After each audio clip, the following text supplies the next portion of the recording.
শাহরু রমাদান, যাতে কোরআন অবতীর্ণ হয়েছে, যা মানুষের জন্য পথ নির্দেশ, হিদায়াতের সুস্পষ্ট নিদর্শন এবং সত্য মিথ্যার পার্থক্য নির্ণয়কারী। আল কোরআন।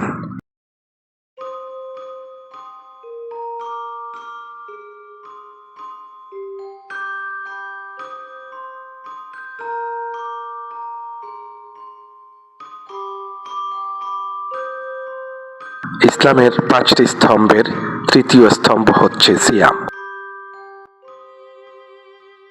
সুবহে সাদিক থেকে শুরু করে সূর্যাস্ত পর্যন্ত এক আল্লাহর সন্তুষ্টির জন্য খানাপিনা বন্ধ সহ আল্লাহর নির্ধারিত বিধান অনুযায়ী দিন যাপন করেন ঈমানদারেরা।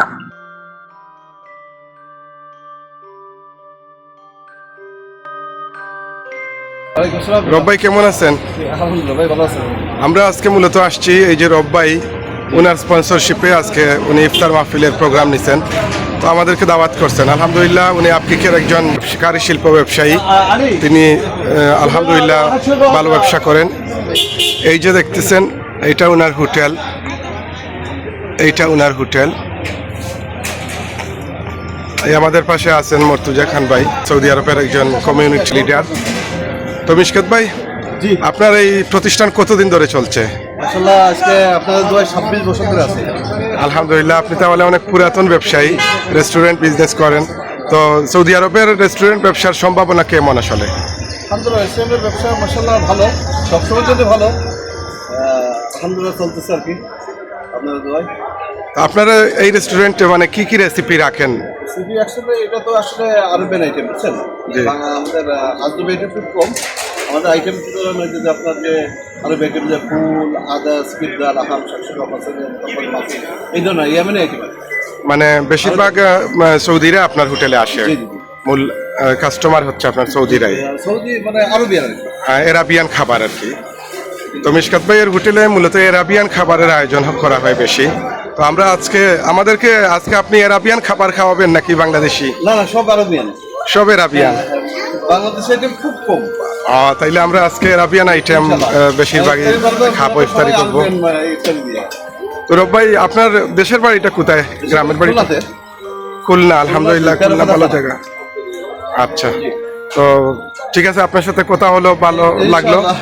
আর ইনশাল্লাহ আজকে তো আপনার দাওয়াতে আসলাম, আশা করব ভবিষ্যতেও দাওয়াত দিবেন, কারণ আমাদের জিহ্বা চালু আছে আলহামদুলিল্লাহ। ওই যে আমাদের মর্তুজা ভাই, ওনারও খাওয়ার জন্য প্রস্তুত আছে দেখা যাচ্ছে আর কি। তো ধন্যবাদ, জাযাকাল্লাহ খায়ের ভাই, ইনশাআল্লাহ কথা হবে আরেকবার। সূর্য যখন ধীরে ধীরে দিগন্তের কোলে ডুবে যায়, তখন দিনের দীর্ঘ সিয়ামের শেষে আসে এক প্রশান্ত মুহূর্ত। চারপাশে নিস্তব্ধতা নামে। মসজিদ থেকে মুয়াজ্জিনের কণ্ঠে ভেসে আসে সালাতুল মাগরিবের আজান। এ যেন রাতের আগমনী বার্তা। রোজাদারেরা প্রবল প্রশান্তিতে ইফতার শুরু করেন। সম্প্রতি সৌদি আরবের অন্যতম কারুশিল্প উদ্যোক্তা আব্দুর রব মিশকাতের আমন্ত্রণে আমরা মিলিত হয়েছিলাম এক আকর্ষণীয় ইফতার আয়োজনে। আবারও অন্য কোনো সময় অন্য কোনো বিষয় নিয়ে আপনাদের সাথে কথা হবে, দেখা হবে ইনশাআল্লাহ। সে পর্যন্ত সবাই ভালো থাকুন। এতক্ষণ আপনাদের সাথে ছিলাম আমি মাহিম চৌধুরী, সৌদি আরব।